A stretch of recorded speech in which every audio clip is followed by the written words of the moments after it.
Kuota solar subsidi yang diberikan BPH Migas untuk PT Kereta Api Indonesia PT KAI tahun lalu terjadi over capacity atau over kapasitas.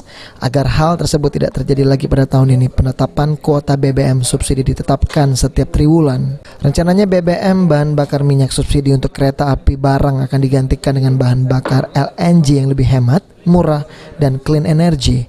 Dari uji coba yang dilakukan Balitbang Kementerian SEDM, penggunaan LNG bisa menekan penggunaan BBM hingga 71%. Selain itu, harga LNG juga lebih murah dibandingkan solar subsidi.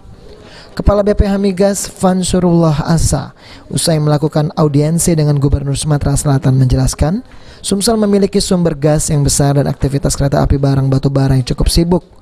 Selama ini gas yang ada di Sumsel diekspor ke luar negeri dan Pulau Jawa. Gas kami ditugaskan sesuai undang-undang memanfaatkan gas ini untuk milik dalam negeri dulu baru diekspor. Nah, kalau nanti dipakai LNG seperti kemarin presentasi di Pertamina Gas itu di samping tadi membersihkan clean energi, yang kedua apa? Ini sudah uji coba dengan Balitbang Kementerian SDM itu bisa menekan penggunaan BBM sampai 71%.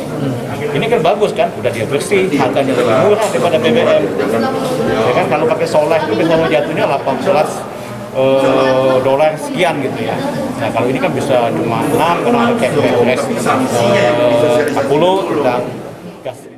Sementara itu, Gubernur Sumsel Herman Deru menyambut baik rencana pengalihan BBM subsidi bagi kereta barang untuk batu bara dari bahan bakar solar subsidi menjadi LNG. Pertamina dan PT KAI sebenarnya sudah bekerja sama untuk pengalihan solar bersubsidi ke LNG sejak tahun 2015, namun belum terrealisasi. Untuk itulah BPH Migas meminta dukungan dari Gubernur Sumsel dan DPR RI untuk mewujudkan rencana tersebut. Tadi sudah mendekati kesepakatan lah ya. Kereta api kita mengkonversi BBM-nya dari solar ke LNG, liquid natural gas. Ya, kelima di dunia nanti. Mudah-mudahan ini menjadi contoh sebagai negara di dunia ini yang kelima di sini, dan mudah-mudahan itu di Sumsel dimulainya. Yang memakai LNG itu. LNG untuk kereta api, tapi ini tentu kan harus ada keputusan manajemennya.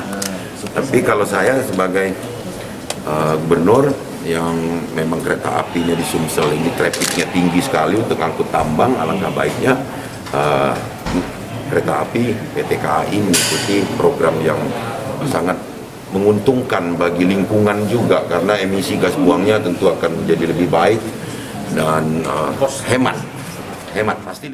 Julius Lumban Gaul, PAL TV.